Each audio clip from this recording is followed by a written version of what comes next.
여러분, 안녕하세요. 오늘은 제 이야기를 들려드리려고 합니다. 저는 올해 75, 박영자라고 합니다. 평생을 남편과 아들 둘 키우느라 살아왔고, 5년 전 남편을 먼저 보내고 나서는 이 넓은 집에서 혼자 살고 있었어요. 혼자라고 하긴 뭐하네요. 큰아들 내외가 매주 와서 안부를 묻고 가니까요. 그런데 말이죠. 요즘 들어 이상한 일들이 자꾸 생기더라고요. 아니, 정확히 말하면 제가 일부러 이상한 척을 하기 시작했다고 해야겠네요. 왜 그랬냐고요? 그 이유를 지금부터 천천히 말씀드릴게요. 그날도 아침 7시였어요. 저는 언제나처럼 부엌에 서서 된장찌개를 끓이고 있었습니다. 40년 넘게 매일 아침 끓이던 찌개예요. 손에 익어서 눈 감고도 만들 수 있을 정도죠. 그런데 그날은 달랐어요. 국자를 들고 찌개를 휘젓다가 저는 일부러 손을 멈췄습니다. 그리고 멍하니 냄비를 내려다봤어요. 마치 이게 뭔지 모르는 사람처럼요. 이게 뭐였더라? 제 목소리는 정말 어리둥절한 사람처럼 들렸을 거예요. 사실 저는 정확히 알고 있었죠. 된장찌개고 두부 넣고 호박 넣고 파 넣으면 끝이라는 것을요. 그때 냉장고 쪽에서 며느리 수진이가 대답했어요. 어머니, 된장찌개요. 아침마다 끓이시잖아요. 목소리에 짜증이 살짝 섞여 있더라고요. 저는 그 톤을 놓치지 않았습니다. 아, 그래? 내가 그랬나? 저는 계속 연기를 이어갔어요. 수진이는 김치를 꺼내더니 탁 소리나게 상 위에 내려놓았습니다. 한숨 소리도 들렸고요. 네. 40년 넘게 끓이셨어요. 그 말투에서 느껴지는 거 아시겠어요? 또 시작이네, 귀찮게, 그런 느낌이었어요. 저는 국자를 다시 들었습니다. 그리고 일부러 손을 미세하게 떨었어요. 정말 치매 걸린 노인처럼요. 그리고 결정타를 날렸죠. 수진아, 너. 이름이 수진이 맞지? 순간 부엌의 공기가 얼어붙었어요. 수진이가 확 돌아보더라고요. 놀란 표정이었지만 그 눈빛 속에는 놀람 말고 다른 게 더 있었어요. 네. 어머니, 제 이름 왜 그러세요? 당황한 목소리였지만 저는 그 눈을 봤습니다. 놀람보다는 뭔가를 계산하는 듯한 눈빛이었어요. 아, 맞다.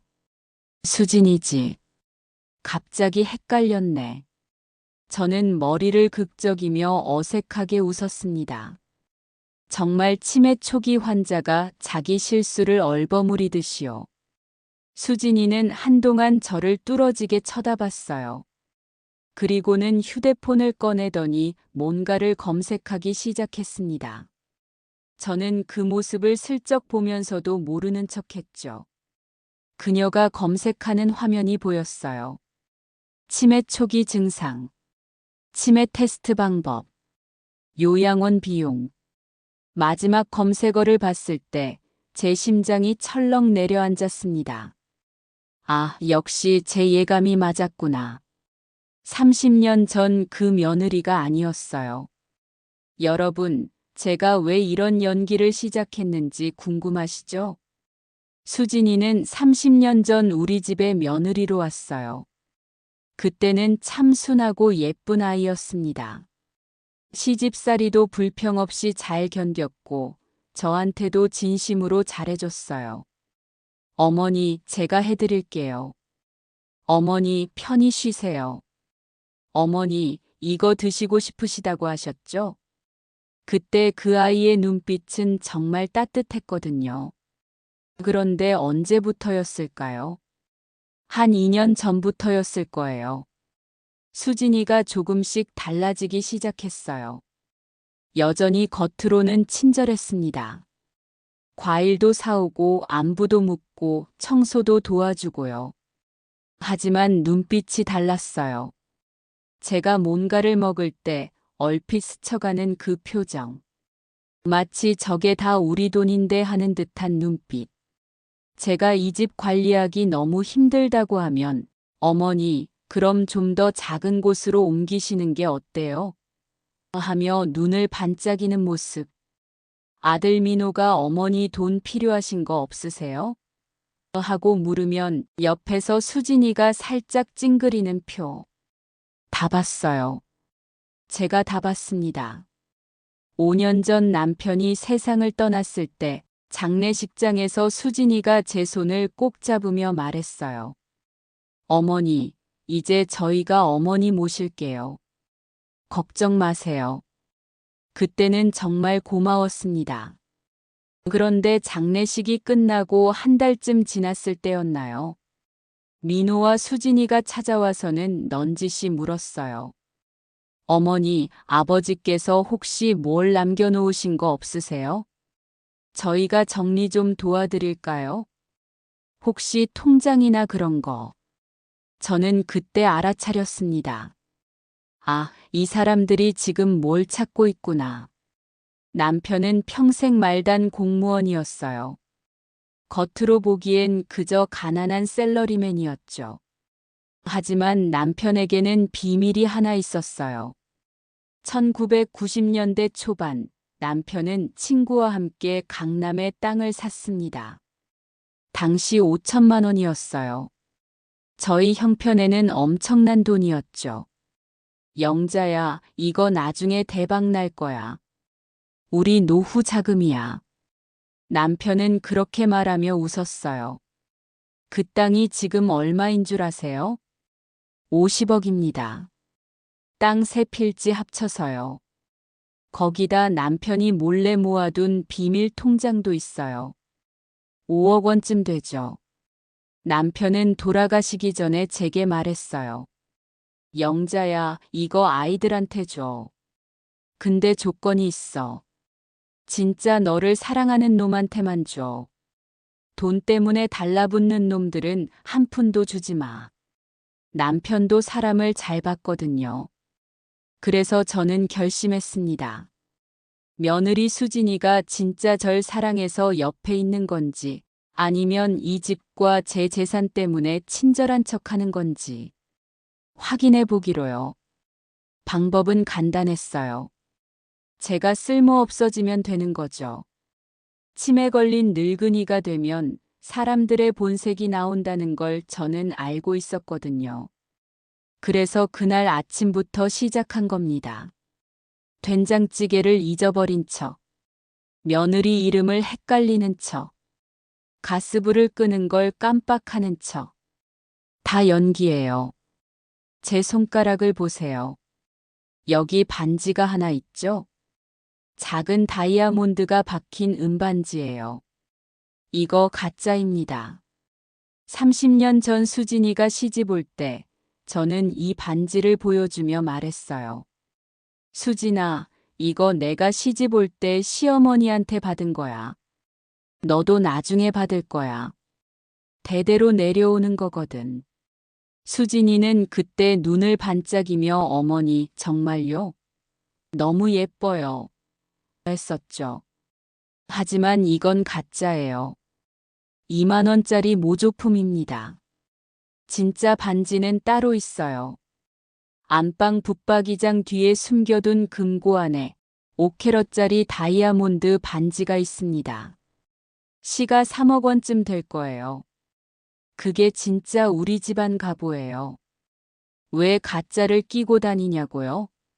사람들이 제게 뭘 바라는지 알고 싶어서요. 이 가짜 반지를 보고도 저를 사랑해준다면 그 사람이 진짜겠죠. 그날 아침 이후로 저는 계획적으로 이상한 행동들을 했어요. 다음 날은 아침에 같은 옷을 이틀 연속 입었습니다. 어머니, 그 옷 어제도 입으셨잖아요. 수진이가 지적하자 저는 그랬나? 몰랐네. 하고 얼버무렸죠. 그 다음 날은 밥을 2번 지었어요.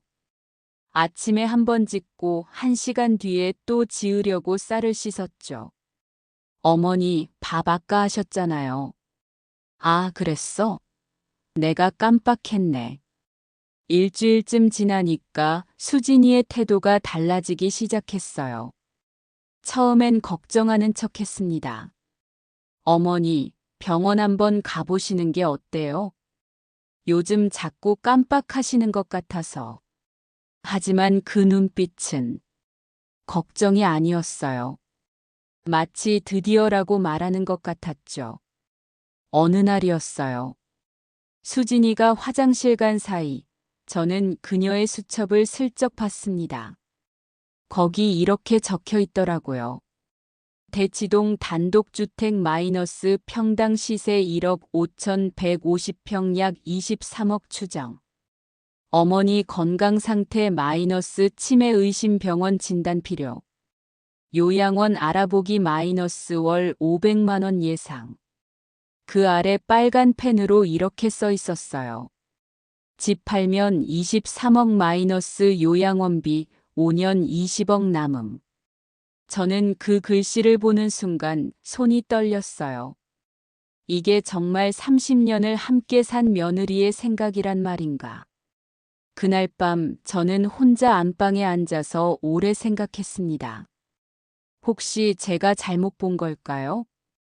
혹시 수진이는 정말 절 걱정하는 걸까요? 하지만 아니었어요. 다음 날 아침 수진이는 남편 민호를 데리고 왔어요. 그리고 둘이 거실에서 작은 목소리로 얘기하는 게 들렸습니다. 여보, 어머니 요즘 너무 이상해. 치매 같아. 그래? 그럼 병원에. 병원 가서 진단받으면 요양원 보낼 수 있어. 그럼 집을. 저는 부엌에서 설거지하는 척하면서 다 들었어요. 그리고 확신했습니다. 이건 테스트가 아니라 전쟁이구나. 제 재산을 지키는 전쟁. 더 정확히 말하면 누가 진짜 절 사랑하는지 가려내는 전쟁. 그로부터 2주가 지났어요. 2주 동안 저는 완벽한 치매 초기 환자였습니다. 밥 먹은 걸 잊어버리고 같은 말을 반복하고 길을 헤매는 척도 했죠. 그런데 말이에요. 며느리 수진이의 반응이 제가 예상했던 것보다 훨씬 빨랐어요. 그날은 화요일 오후였습니다. 수진이가 평소보다 일찍 왔어요. 손에는 큰 쇼핑백을 들고 있었죠. 어머니, 제가 과일 좀 사왔어요. 귤이랑 사과요. 목소리는 여전히 밝았어요. 하지만 저는 알아차렸습니다. 그 쇼핑백 안에 과일만 있는 게 아니라는 걸요. 고맙다, 수진아. 넌 참 효자다. 저는 일부러 효다라고 했어요. 며느리인데 말이죠. 치매 걸린 사람들이 가끔 그러잖아요. 호칭을 헷갈린다고. 수진이의 얼굴이 미묘하게 굳었어요. 어머니, 저 며느리예요. 효자가 아니라. 아, 맞다. 며느리지. 민호 와이프. 깜빡했네. 저는 머리를 극적이며 멋쩍게 웃었습니다. 수진이는 과일을 냉장고에 넣더니 쇼핑백을 들고 화장실로 갔어요. 그리고 한참 뒤에 나왔죠. 쇼핑백은 텅 비어 있었고요. 저는 궁금했습니다. 뭘 숨긴 거지? 수진이가 집에 간 후 저는 화장실로 갔어요. 휴지통을 뒤졌더니 있더라고요. 구겨진 팸플릿 여러 장이요. 펼쳐보니 전부 요양원 광고였어요. 프리미엄 실버타운 마이너스 당신의 품격 있는 노후. 강남 소재 고급 요양원 마이너스 1인실 완비. 24시간 간호 시스템 마이너스 안전한 케어. 각 팸플릿마다 빨간 펜으로 표시가 되어 있었어요. 월 비용 500만 원. 월 비용 450만 원. 월 비용 550만 원. 그리고 팸플릿 귀퉁이에 수진이 필체로 이렇게 적혀 있었습니다. 제일 저렴한 곳 마이너스 450만 원 1년 5,400만 원. 5년이면 2억 7천. 집 23억 마이너스 5년 요양비 20억 남음. 저는 그 글씨를 보면서 손이 떨렸어요. 이 사람은 지금 제가 5년 안에 죽을 거라고 계산하고 있는 거예요. 다음 날 수진이가 남편 민호를 데리고 왔습니다. 둘이 거실 소파에 나란히 앉더니 저를 가운데 놓고 말을 꺼냈어요. 어머니, 저희가 드릴 말씀이 있어요. 민호의 목소리는 조심스러웠어요. 제 아들이에요. 50년을 키운 아들. 뭔데 민호야? 어머니, 요즘 건강이 안 좋으신 것 같아서요. 병원 한번 가보시는 게 어떨까요? 민호는 제 눈을 똑바로 보지 못하고 자꾸 시선을 피했어요. 병원? 나 안 아픈데? 어머니, 요즘 자꾸 깜빡하시잖아요. 며느리 이름도 헷갈리시고 밥도 2번 하시고. 이번엔 수진이가 끼어들었어요. 혹시 모르니까 검사 한번 받아보시는 게 좋을 것 같아요. 치매는 조기 발견이 중요하대요. 치매. 드디어 그 단어를 꺼냈네요. 저는 놀란 척했습니다. 치매. 내가. 설마. 어머니, 검사만 받아보시면 돼요. 아니면 아닌 거고 맞으면 일찍 치료하시면 되고요. 수진이의 말은 논리적이었어요. 겉으로 보기엔 정말 걱정하는 며느리 같았죠. 하지만 저는 알고 있었어요. 그녀가 진짜로 원하는 건 진단서라는 걸요. 치매 확진 도장이 찍힌 진단서. 일주일 후, 저는 대학병원 신경과에 갔습니다. 수진이가 직접 예약까지 다 해뒀더라고요. 얼마나 급했으면 이렇게 빨리 움직였을까요? 담당 의사는 40대 중반쯤 되어 보이는 여자 선생님이었어요. 박영자 환자분이시죠? 어떤 증상으로 오셨어요? 의사 선생님이 물었습니다. 수진이가 재빨리 대답했어요. 선생님, 시어머니께서 요즘 자꾸 같은 말씀 반복하시고, 방금 하신 말씀을 또 하시고, 가족 이름도 헷갈려 하세요. 본인은 어떠세요? 의사가 제게 물었습니다. 저는 연기를 이어갔어요. 글쎄요. 제가 그랬나요? 잘 모르겠는데. 최근에 깜빡하신 적 있으세요? 깜빡이요? 뭘요?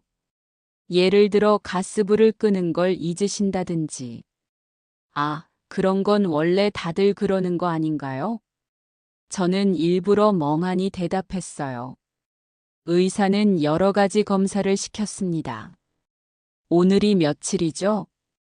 100에서 7씩 빼세요. 제가 지금 말하는 단어 3개를 기억했다가 나중에 말씀해 주세요. 사과, 비행기, 연필. 저는 절반은 맞히고 절반은 틀렸어요. 완벽하게 치매 초기 환자처럼요. 검사가 끝나고 의사가 말했습니다.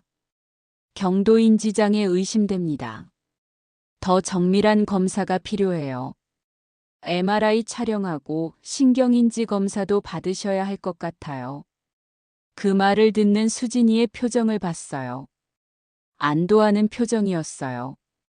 걱정이 아니라 안도였습니다. 드디어라고 말하는 것 같았죠. 검사를 마치고 저는 화장실에 갔어요.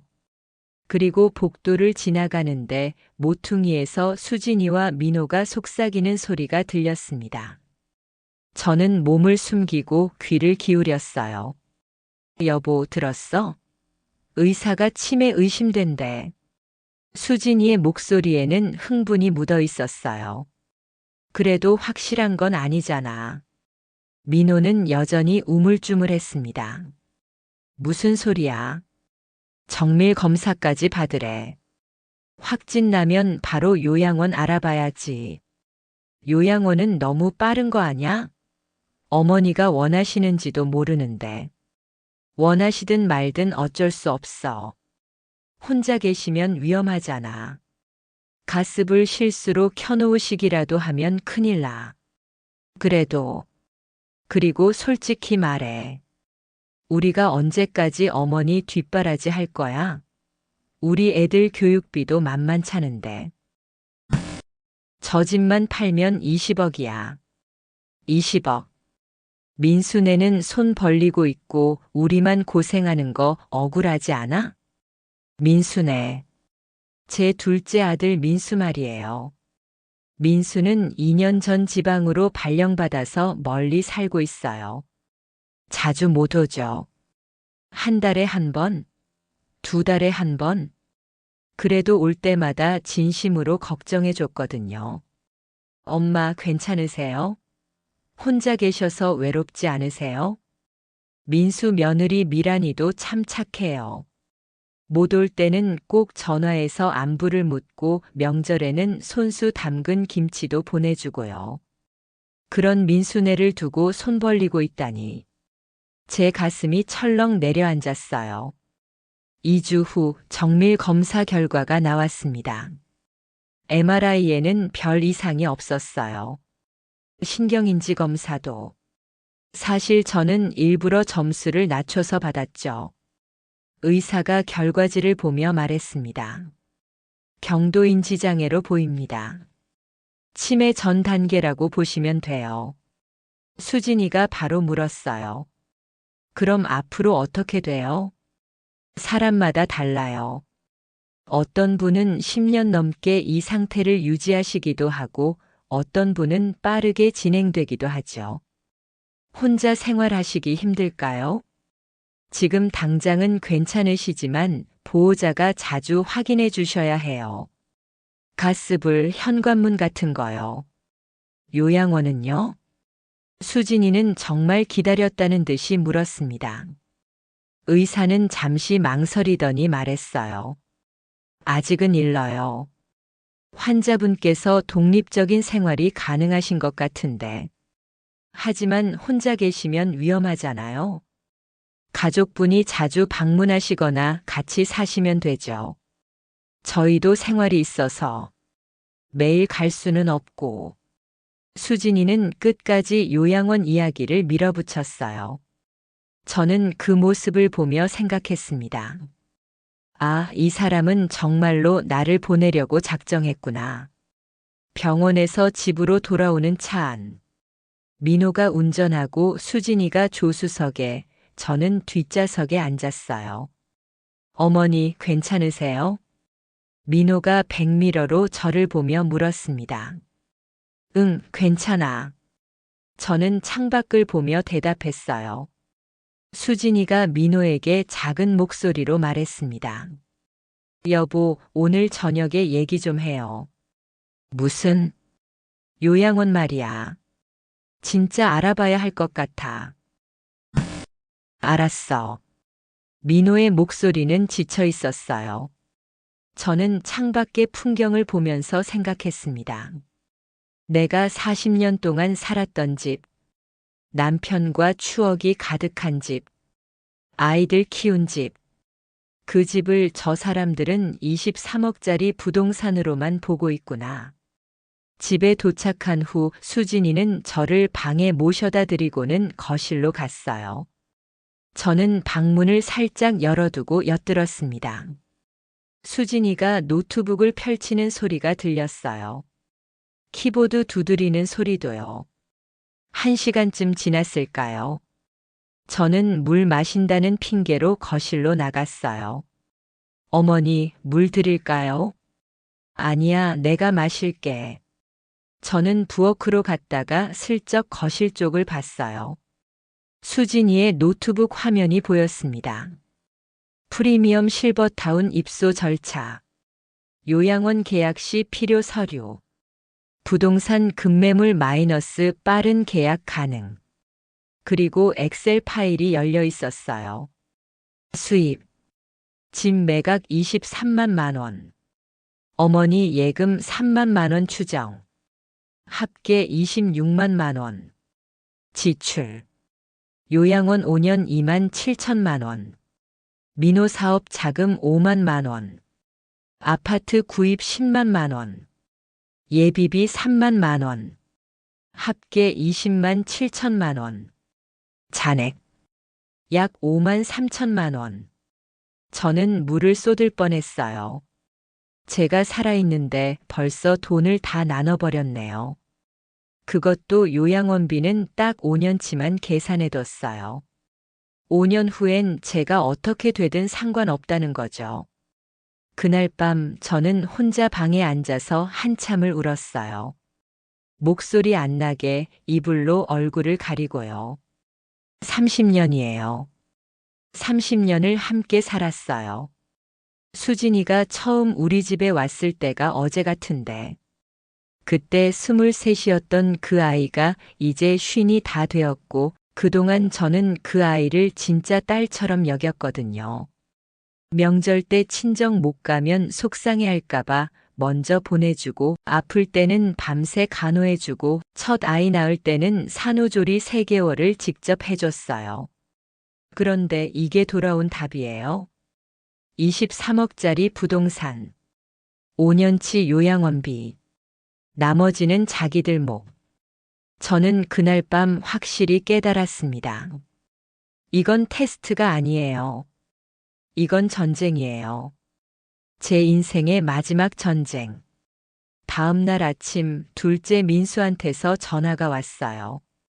엄마, 저예요. 민수야. 잘 지내니? 네. 엄마는요? 형님한테 들었어요. 병원 다녀오셨다면서요? 응. 그냥 검사 좀 받았어. 괜찮으세요? 제가 이번 주말에 올라갈게요. 민수의 목소리는 진짜 걱정하는 소리였어요. 아니야, 괜찮아. 멀리서 오지 마. 바쁜데. 무슨 말씀을요? 엄마 건강이 제일 중요하죠. 미란이도 같이 올라갈게요. 그래. 고맙다. 저는 전화를 끊고 나서 또 눈물이 났어요. 둘째는 멀리 있어도 이렇게 걱정해 주는데, 큰애는 붙어 있으면서도 날 요양원에 보낼 생각만 하고 있네요. 다음 날 아침 둘째 민수한테서 전화가 왔어요. 엄마, 저예요. 민수야. 잘 지내니? 네. 엄마는요? 형님한테 들었어요.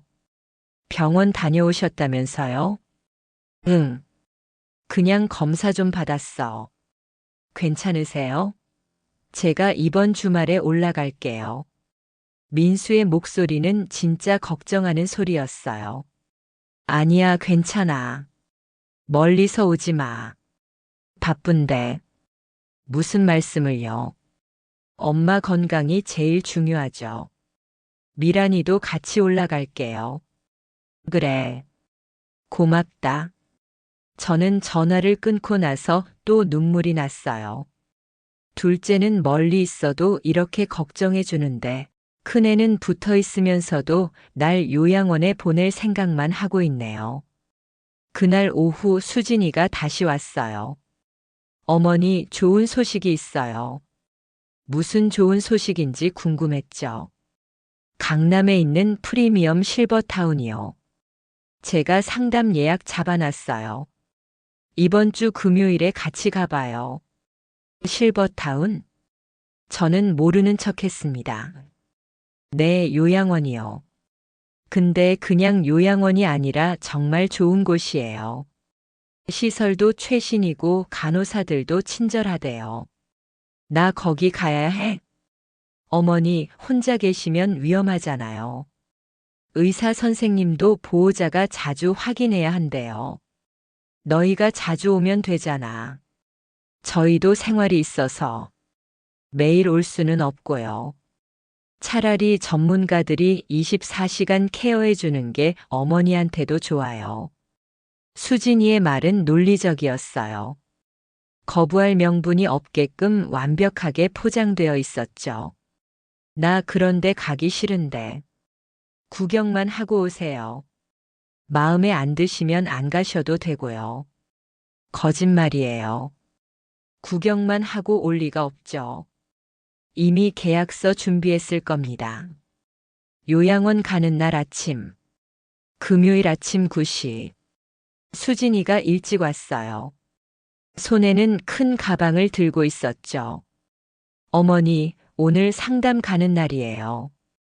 준비하셨어요? 상담? 무슨 상담? 저는 일부러 멍한 표정을 지었습니다. 요양원이요. 어제 말씀드렸잖아요. 아, 그랬나? 기억이 안 나네. 수진이의 입꼬리가 살짝 올라갔어요. 역시 치매구나 하는 표정이었죠. 괜찮아요. 제가 다 챙겨뒀으니까요. 어머니는 그냥 같이 가시기만 하면 돼요. 그 가방 안에 뭐가 들었는지 알아요? 제 옷가지들이었어요. 속옷, 양말, 잠옷, 세면도구까지.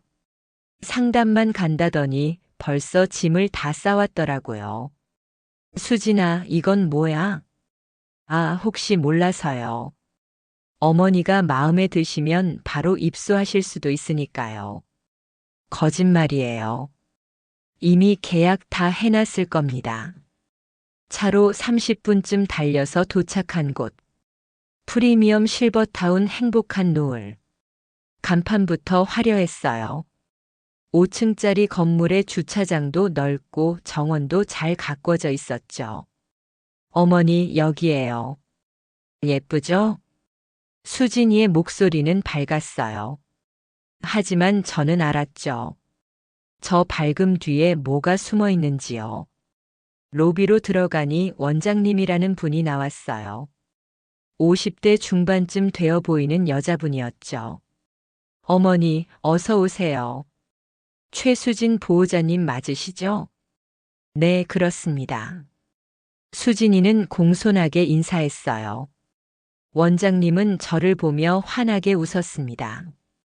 어르신, 오늘 저희 시설 구경하러 오셨죠? 편하게 둘러보세요. 저는 멍하니 주변을 둘러봤어요. 깨끗하긴 했어요. 시설도 좋아 보였고요.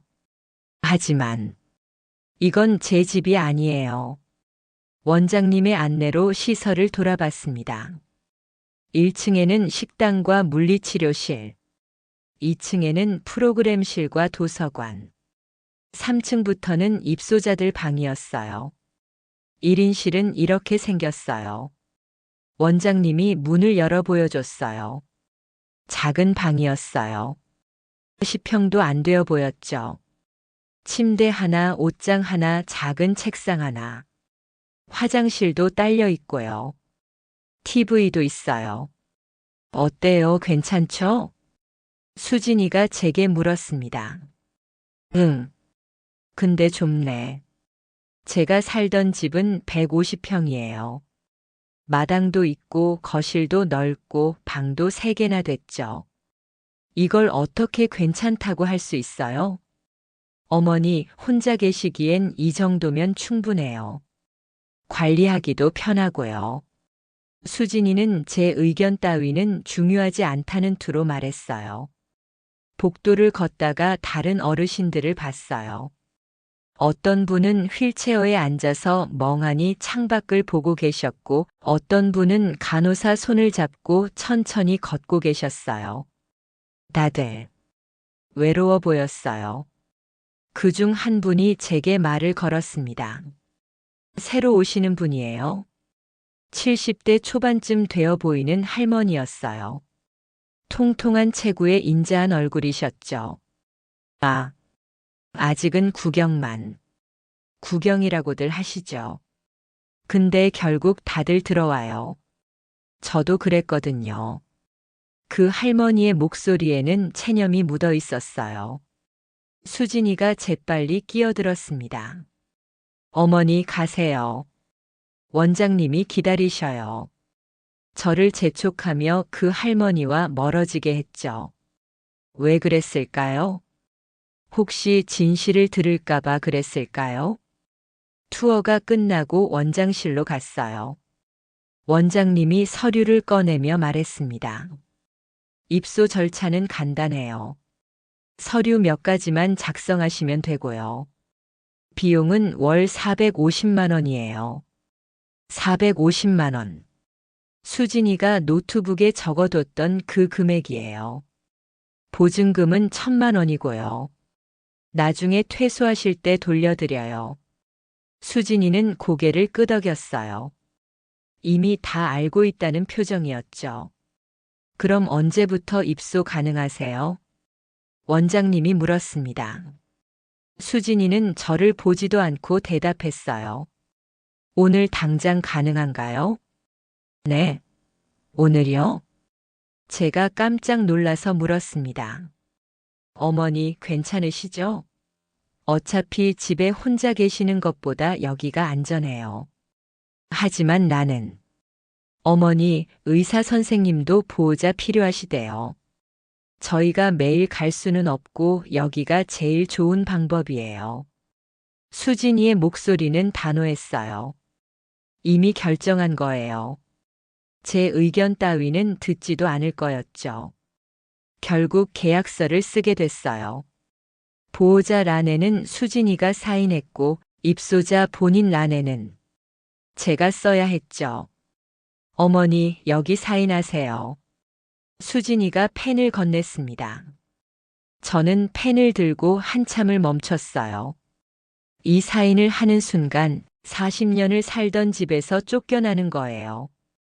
남편과의 추억이 가득한 집, 아이들 키운 집, 제 인생이 담긴 집. 손이 떨렸어요. 어머니, 왜 그러세요? 빨리 쓰세요. 수진이가 재촉했습니다. 저는 떨리는 손으로 이름을 썼어요. 박영자. 세 글자를 쓰는 동안 눈물이 날 것 같았습니다. 하지만 참았어요. 아직 연기가 끝나지 않았으니까요. 계약이 끝나자마자 저는 3층 307호실로 안내됐어요. 수진이가 가방을 풀며 말했어요. 어머니, 옷이랑 세면도구 다 넣어드릴게요. 수진아. 네. 나 정말 여기 있어야 해? 제가 물었습니다.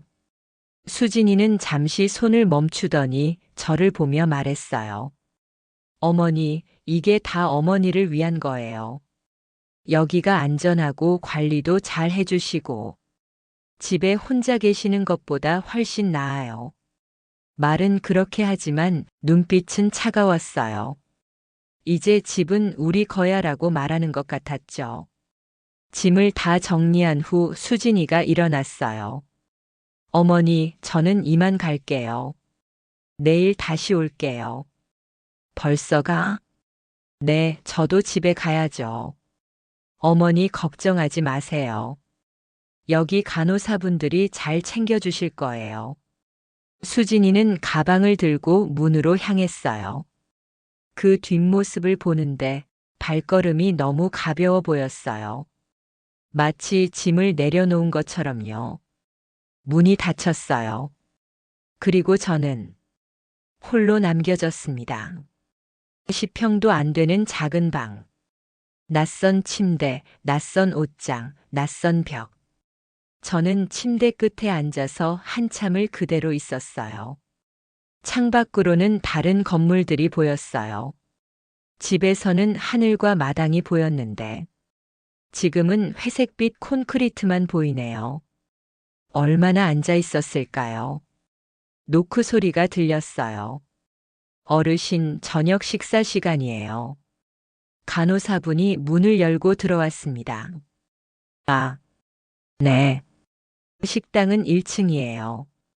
제가 안내해 드릴게요. 간호사는 친절했어요. 하지만 그건 업무였죠. 진심으로 저를 걱정하는 건 아니었어요. 1층 식당에는 이미 많은 어르신들이 앉아 계셨어요. 다들 조용히 식사하고 계셨죠. 대화하는 분들도 거의 없었어요. 저는 빈자리에 앉았습니다. 배식을 받으니 저녁은 이거였어요. 밥, 미역국, 생선구이, 김치, 나물 2가지. 나쁘진 않았어요. 하지만 제가 집에서 해먹던 음식과는 달랐죠. 숟가락을 들었는데 손이 떨렸어요. 눈물이 날 것 같았어요. 차마 영자야. 사람들이 보고 있어. 속으로 되뇌었습니다. 그때 옆자리에 누군가 앉았어요. 아까 복도에서 봤던 그 할머니였어요. 혼자 식사하시기 힘드시죠? 인자한 목소리였어요. 네. 좀요. 저는 김순덕이라고 해요. 여기 온 지 2년 됐어요. 박영자예요. 영자 씨, 처음엔 다들 그래요. 저도 처음 왔을 때 밥이 안 넘어가더라고요. 순덕 씨의 목소리에는 공감이 묻어 있었어요. 식사 후 순덕 씨와 함께 2층 휴게실로 갔어요. 영자 씨는 어떻게 여기 오시게 됐어요? 순덕 씨가 물었습니다. 치매 진단받았어요. 며느리가 혼자 있으면 위험하다고. 아, 그러셨구나. 저도 비슷해요. 순덕 씨도요? 네. 저는 아들이 재혼했어요. 새 며느리가 저를 못 견뎌 했죠. 어머, 노인 냄새 난다고 하더라고요. 그래서 아들이 저를 여기 보냈어요. 순덕 씨의 목소리는 담담했지만 눈빛에는 깊은 슬픔이 있었어요. 영자 씨 며느리는 어때요? 30년을 함께 살았는데. 이제야 본 모습을 보네요. 저도 처음으로 솔직하게 말했어요. 순덕 씨는 고개를 끄덕였어요. 다들 그래요. 사람은 돈 앞에서 변하더라고요. 그 말이 제 가슴에 깊이 박혔습니다. 밤 10시. 방으로 돌아온 저는 침대에 누웠어요. 천장을 보니 낯설었어요. 집 천장은 나무 문이었는데 여기는 하얀 페인트 칠만 되어 있었죠. 남편 생각이 났어요. 여보, 나 지금 어디 있는지 알아요? 당신 없이 혼자서 낯선 곳에서 자고 있어요. 혼자 중얼거렸습니다. 그리고 눈물이 났어요. 이불을 뒤집어 쓰고 소리 없이 울었습니다. 30년을 함께 산 며느리가 날 이렇게 버릴 수 있다는 게 믿기지 않았어요. 울다 지쳐서 잠이 들었나 봐요. 새벽 1시쯤 됐을까요? 갑자기 잠에서 깼어요. 저는 침대에서 일어나 작은 책상 앞에 앉았습니다. 그리고 가방에서 꺼낸 거예요. 스마트폰이요. 수진이는 제가 스마트폰을 못 쓰는 줄 알아요. 치매 걸린 노인은 휴대폰도 제대로 못 쓴다고 생각하죠. 하지만 저는 잘 써요. 인터넷 검색도 하고 이메일도 보내고 주식 앱도 확인할 줄 알아요. 화면을 켰어요. 그리고 문자를 썼습니다. 받는 사람 김철수 변호사. 철수 씨, 저 박영자예요. 계획대로 요양원에 들어왔어요. 며느리가 어떻게 나오는지 한 달만 더 지켜볼게요. 그 후에 다음 단계 진행합시다. 전송. 김철수 변호사는 남편의 20년 지기 친구예요. 남편이 돌아가시기 전에 소개해줬죠. 영자야, 나한테 무슨 일 생기면 철수한테 연락해. 그 친구가 다 도와줄 거야. 저는 한 달 전부터 김 변호사와 계획을 세워왔어요. 며느리의 본색을 완벽하게 드러낼 계획. 그리고 제 재산을 지킬 계획. 문자 답장이 왔어요. 형수님 잘하고 계십니다. 증거 잘 모으세요. 녹음, 문자 메시지, 사진 등 모든 것이 나중에 증거가 됩니다. 한 달 후에 연락 주세요. 저는 스마트폰을 다시 가방 깊숙이 숨겼어요. 그리고 침대에 다시 누웠습니다.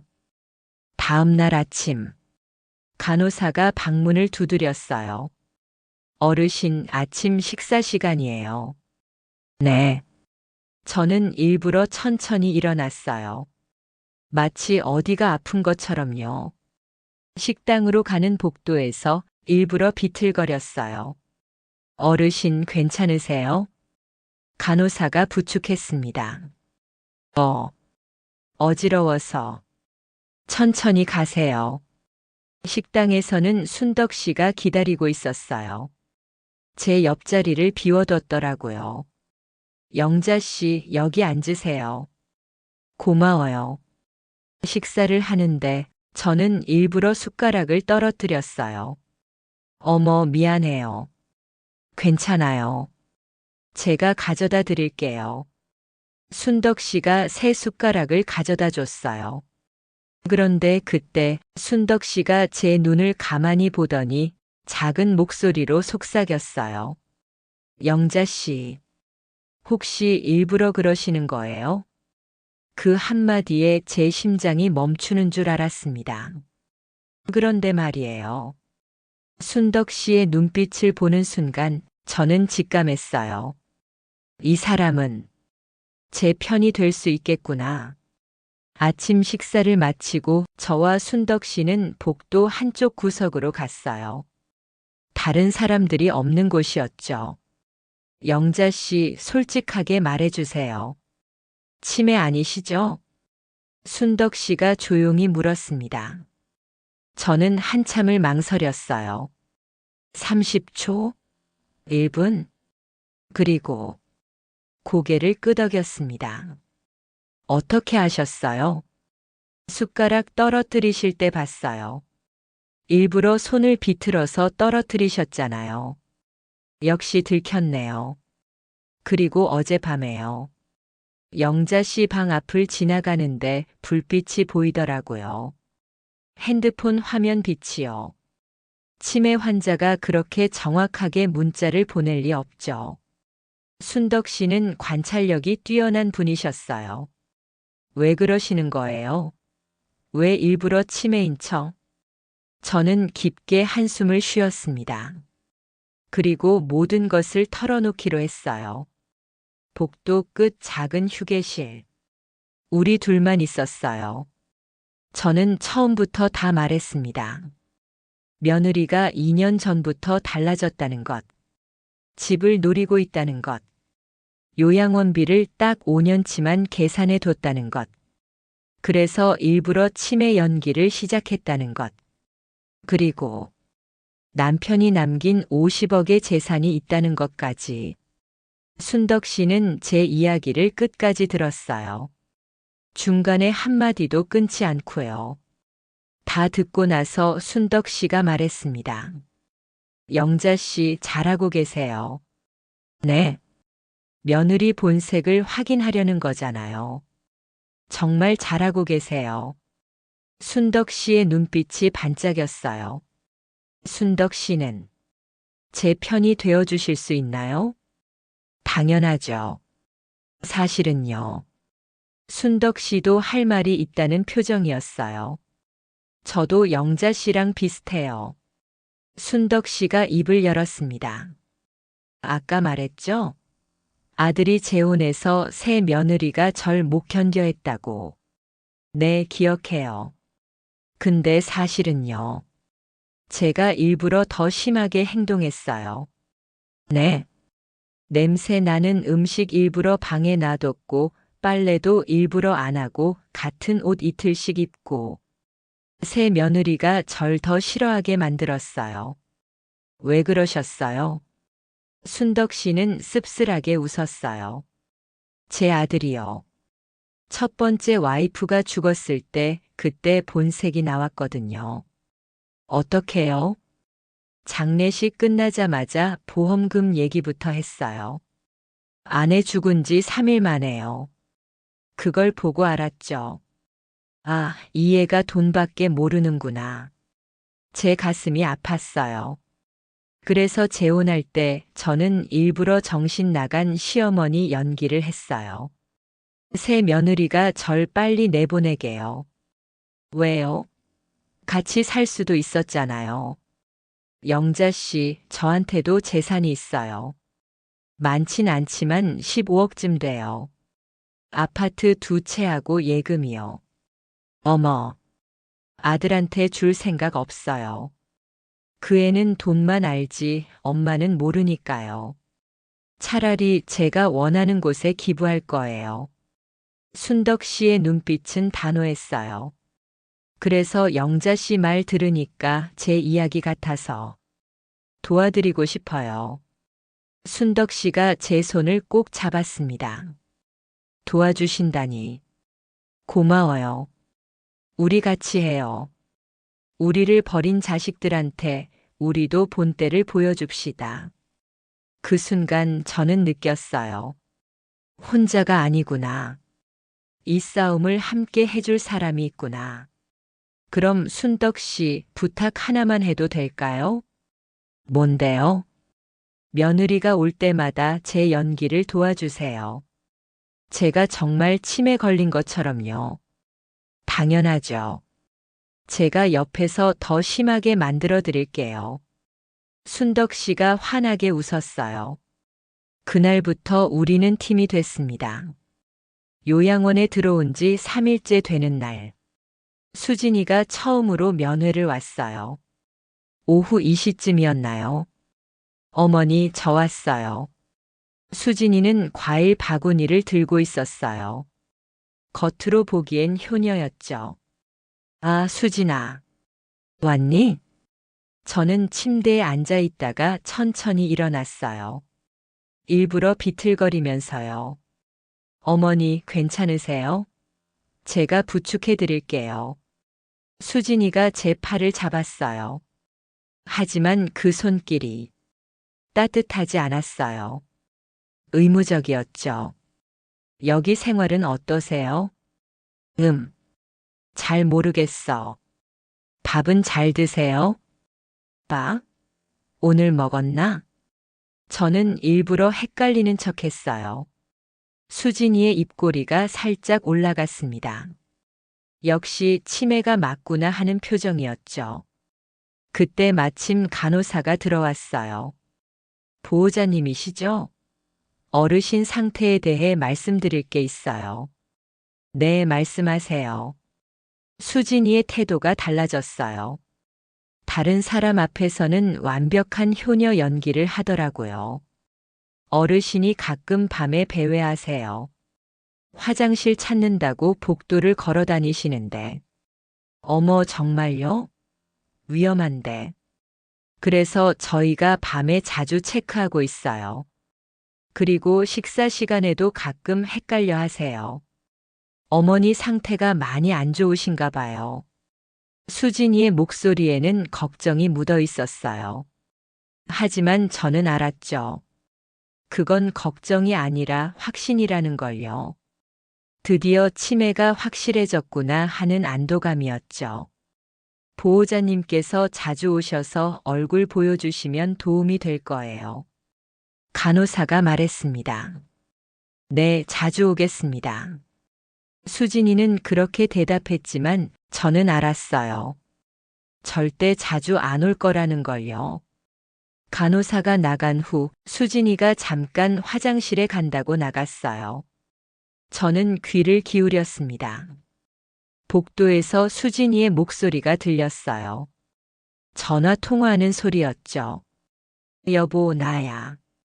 어머니 상태 정말 안 좋아. 간호사가 그러는데 밤에 배회도 하시고 밥 드신 것도 까먹으신데. 응. 확실히 치매 맞는 것 같아. 다행이다. 다행이라고요? 제가 치매 걸린 게 다행이라고요? 그럼 이제 집 처분 본격적으로 진행해. 부동산 통해서 금매로 내놓으면 빨리 팔릴 거야. 아니, 어머니한테 물어볼 필요 없어. 어차피 기억도 못 하시는데. 우리가 알아서 하는 거지. 제 손이 주먹으로 쥐어졌어요. 하지만 참았습니다. 아직 때가 아니에요. 수진이가 전화를 끊고 들어왔을 때 마침 순덕 씨가 문을 두드렸어요. 영자 씨 산책 가실래요? 아, 손님 오셨네요. 네, 안녕하세요. 저 며느리예요. 수진이가 공손하게 인사했어요. 아이고, 며느리분이시구나. 영자 씨 며느리분 정말 효녀시네요.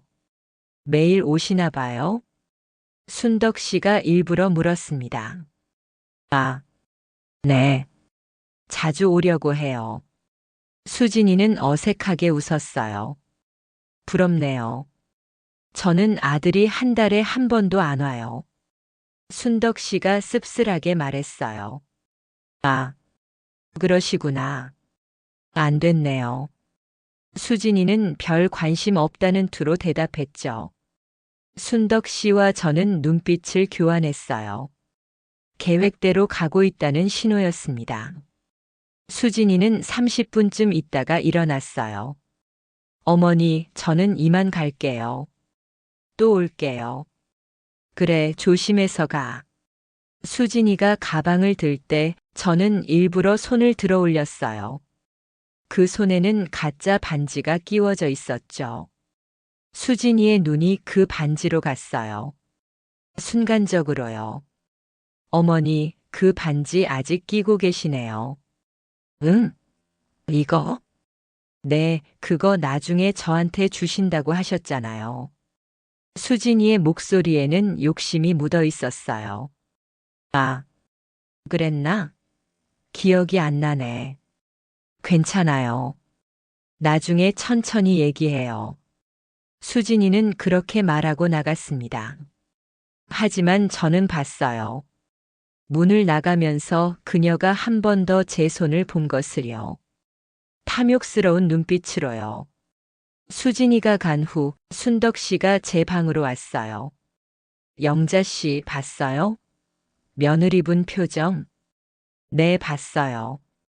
전화 통화하는 것도 들었죠? 네. 집을 금매로 내놓겠대요. 저는 쓴웃음을 지었습니다. 영자 씨, 그 반지 진짜예요? 아니에요. 가짜예요. 2만 원짜리. 진짜는요? 금고 안에 있어요. 5캐럿짜리 다이아몬드 반지요. 순덕 씨가 고개를 끄덕였어요. 머리 정말 좋으시네요. 가짜로 시험하시는 거죠? 네. 이 가짜 반지를 보고도 절 진심으로 대한다면 그때 진짜를 줄 생각이었어요. 근데 며느리는 이미 이 반지만 노리고 있네요. 그렇죠. 2만 원짜리를요. 우리는 씁쓸하게 웃었습니다. 그날 밤 11시. 저는 또 스마트폰을 꺼냈어요. 김철수 변호사에게 문자를 보냈습니다. 철수 씨, 며느리가 집을 금매로 내놓으려고 해요. 제 동의 없이요. 법적으로 막을 수 있나요? 곧 답장이 왔어요. 형수님 걱정 마세요. 이미 집에 처분 금지 가처분을 신청해 뒀어요. 형수님 동의 없이는 절대 팔 수 없습니다. 며느리가 계약하려고 하면 바로 무효 처리됩니다. 저는 안도의 한숨을 쉬었어요. 역시 준비를 잘 해뒀네요. 또 문자를 보냈습니다. 그럼 며느리가 계약 시도하는 것까지 지켜봐도 될까요? 증거를 더 모으고 싶어요. 네, 그렇게 하세요. 며느리가 형수님 동의 없이 계약 시도하는 것 자체가 중요한 증거가 됩니다. 저도 계속 모니터링하고 있겠습니다. 저는 스마트폰을 끄고 창밖을 봤어요. 어두운 밤하늘에 별이 보였습니다. 여보, 당신이 남긴 재산 제가 잘 지킬게요. 그리고 진짜 우리를 사랑하는 사람한테만 줄게요. 마음속으로 남편에게 말했습니다. 다음 날 아침, 저는 식당에서 일부러 더 심한 연기를 했어요. 순덕 씨, 여기가 어디죠? 영자 씨, 요양원 식당이에요. 요양원? 내가 왜 여기 있어? 어머니가 여기 사세요. 아, 그랬나? 주변 사람들이 저를 안쓰럽게 쳐다봤어요. 간호사도 걱정스러운 표정이었고요. 하지만 순덕 씨만은 알고 있었죠. 이게 다 연기라는 것을요. 식사 후 우리는 2층 휴게실로 갔어요. 영자 씨, 연기 정말 잘하시네요. 고마워요. 순덕 씨도 연기 도와주셔서. 그런데 영자 씨, 이제 어떻게 할 거예요? 한 달만 더 기다릴 거예요. 며느리가 어디까지 하는지 다 지켜본 다음에. 그 다음에 진실을 밝힐 거예요. 모든 것을요. 제 눈빛은 단호했습니다. 그날 오후 둘째 민수한테서 전화가 왔어요. 엄마, 이번 주말에 올라갈게요. 민수야, 안 와도 돼. 멀리서.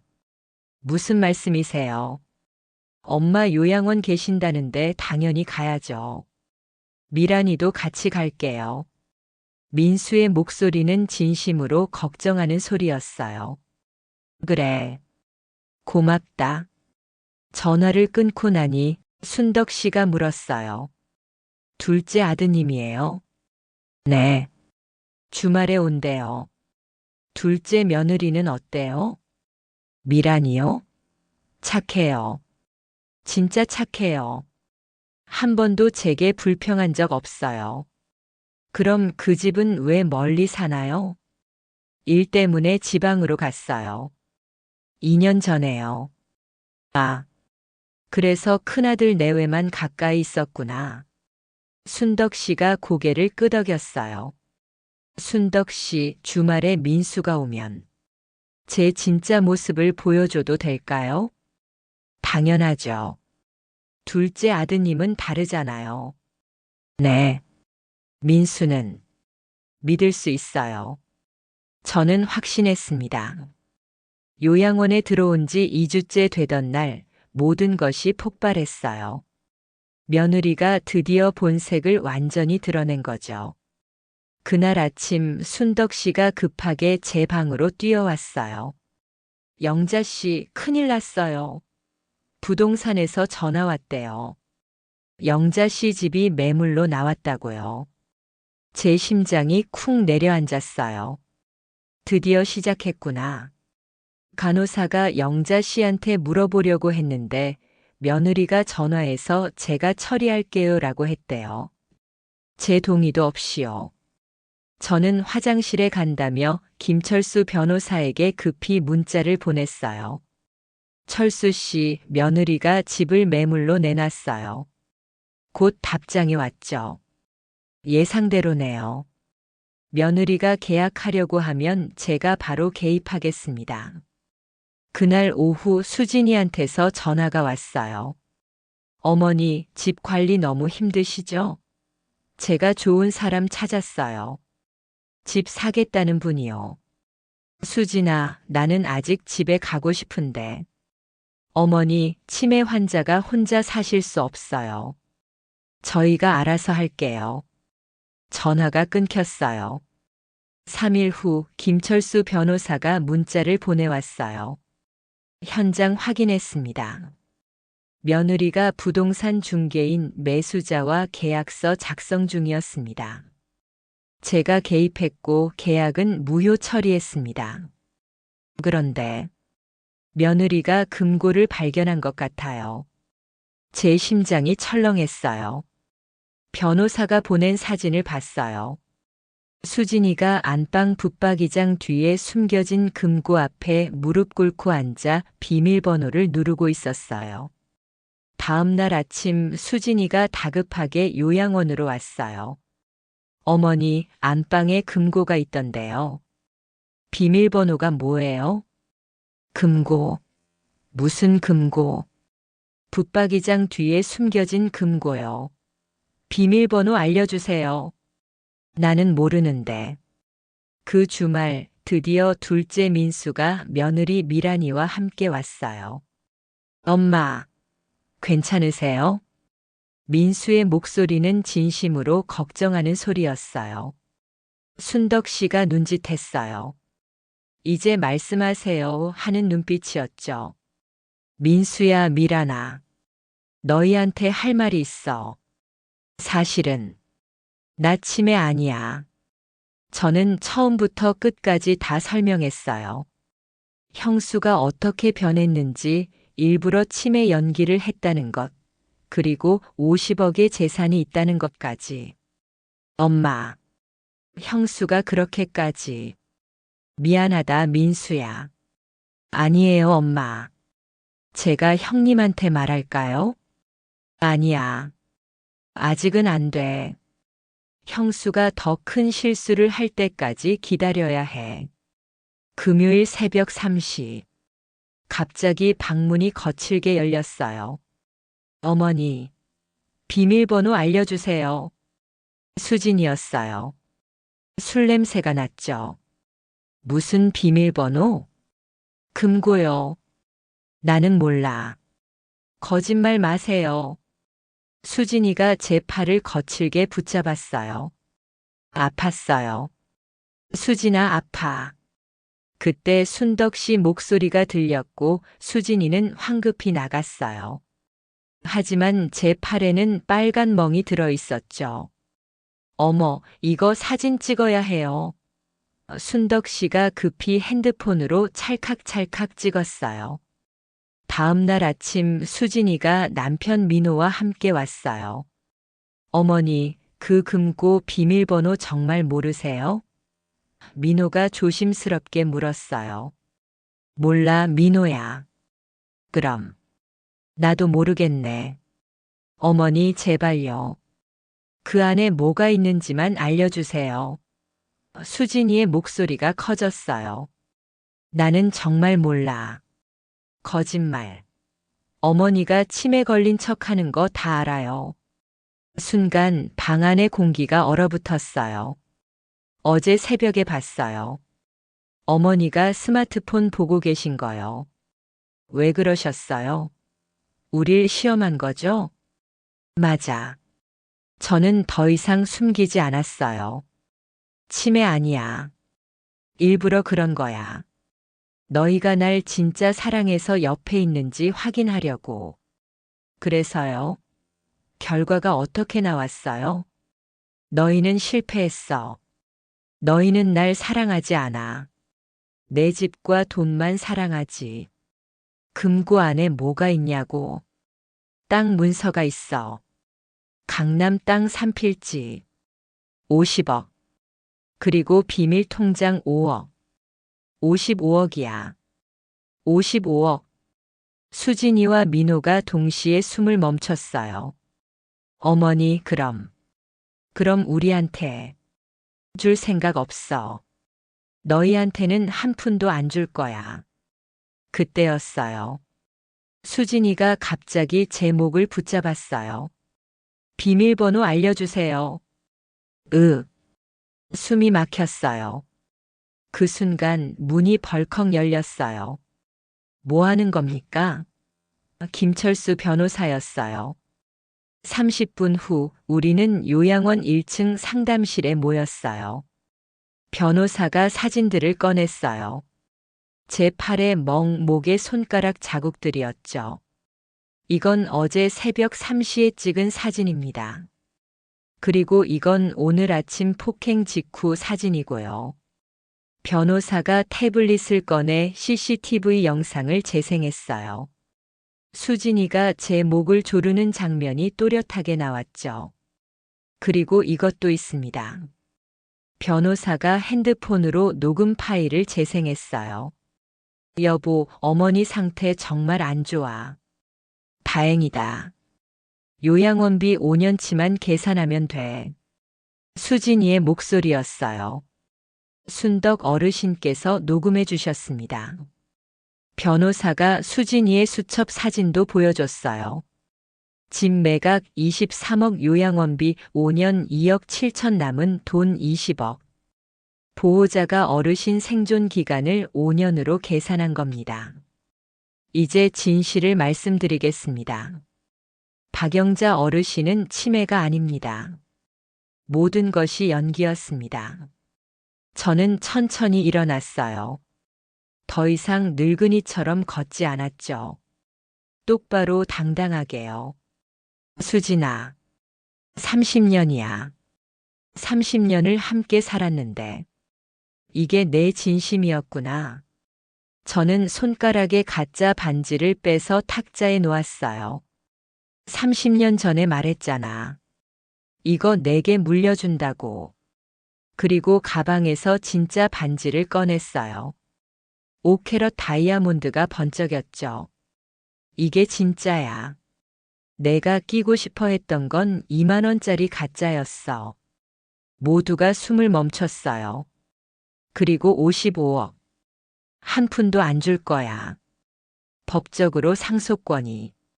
학대받은 피해자는 가해자를 상속에서 배제할 수 있습니다. 민법 1004조예요. 변호사가 끼어들었어요. 민호가 무릎을 꿇었어요. 엄마, 정말 죄송합니다. 너도 알았니? 내 와이프가 뭘 했는지 몰랐어요. 오늘부로 선언합니다. 최수진, 박민호. 너희는 내 상속에서 완전히 배제돼. 55억은 모두 민수에게 갈 거야. 변호사가 서류를 꺼냈어요. 접근 금지 명령서입니다. 어르신께 50m 이내 접근 금지입니다. 수진이와 민호는 비틀거리며 나갔어요. 그날 저는 요양원을 나왔어요. 순덕 씨 고마웠어요. 혼자였으면 못 해냈을 거예요.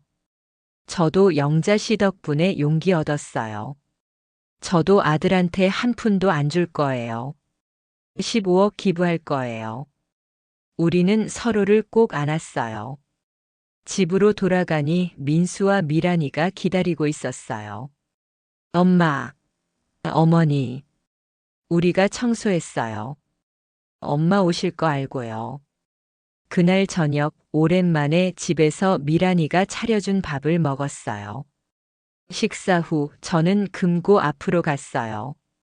민수야, 미란아. 금고 비밀번호 알려줄게. 남편의 기일이었죠. 찰칵. 금고가 열렸어요.